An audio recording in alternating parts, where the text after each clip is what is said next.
In Exodus 21, God gives laws to guide how the Israelites should live with fairness and respect. These include rules for servants, protecting human life, and handling injuries. God shows that every life matters, from the weak to the strong. Justice must be firm, but fair. These laws begin to shape a new way of living, a society built on respect, responsibility, and mercy.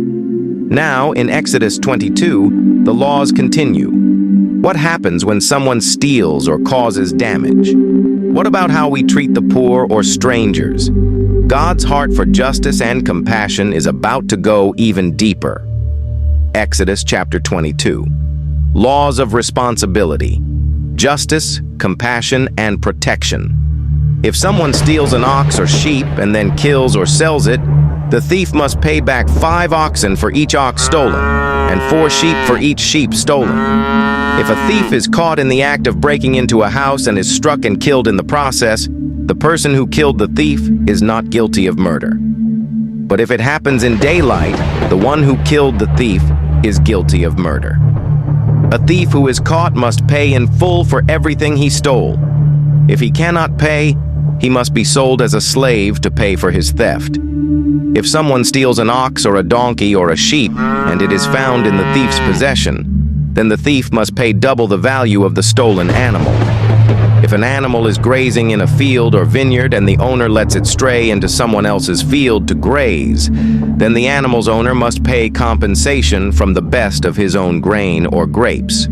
If you are burning thorn bushes and the fire gets out of control and spreads into another person's field, destroying the sheaves or the uncut grain or the whole crop, the one who started the fire must pay for the lost crop. Suppose someone leaves money or goods with a neighbor for safekeeping, and they are stolen from the neighbor's house. If the thief is caught, the compensation is double the value of what was stolen. But if the thief is not caught, the neighbor must appear before God, who will determine if he stole the property. Suppose there is a dispute between 2 people who both claim to own a particular ox, donkey, sheep, article of clothing, or any lost property. Both parties must come before God, and the person whom God declares guilty must pay double compensation to the other. Now suppose someone leaves a donkey, ox, sheep, or any other animal with a neighbor for safekeeping, but it dies or is injured or is taken away, and no one sees what happened. The neighbor must then take an oath in the presence of the Lord.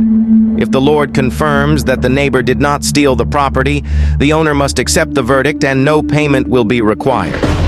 But if the animal was indeed stolen, the guilty person must pay compensation to the owner. If it was torn to pieces by a wild animal, the remains of the carcass must be shown as evidence, and no compensation will be required.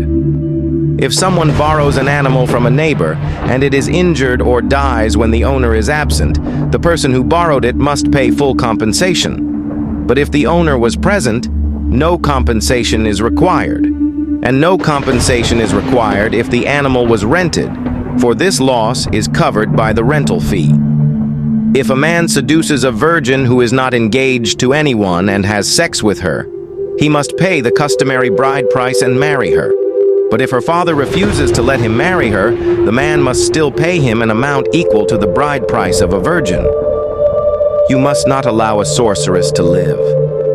Anyone who has sexual relations with an animal must certainly be put to death. Anyone who sacrifices to any god other than the Lord must be destroyed. You must not mistreat or oppress foreigners in any way. Remember, you yourselves were once foreigners in the land of Egypt. You must not exploit a widow or an orphan. If you exploit them in any way and they cry out to me, then I will certainly hear their cry. My anger will blaze against you, and I will kill you with the sword. Then your wives will be widows, and your children fatherless. If you lend money to any of my people who are in need, do not charge interest as a moneylender would. If you take your neighbor's cloak as security for a loan, you must return it before sunset. This coat may be the only blanket your neighbor has. How can a person sleep without it?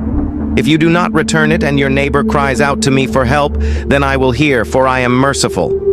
You must not dishonor God or curse any of your rulers.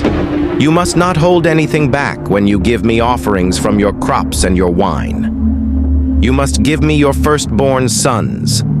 You must also give me the firstborn of your cattle, sheep, and goats. But leave the newborn animal with its mother for 7 days.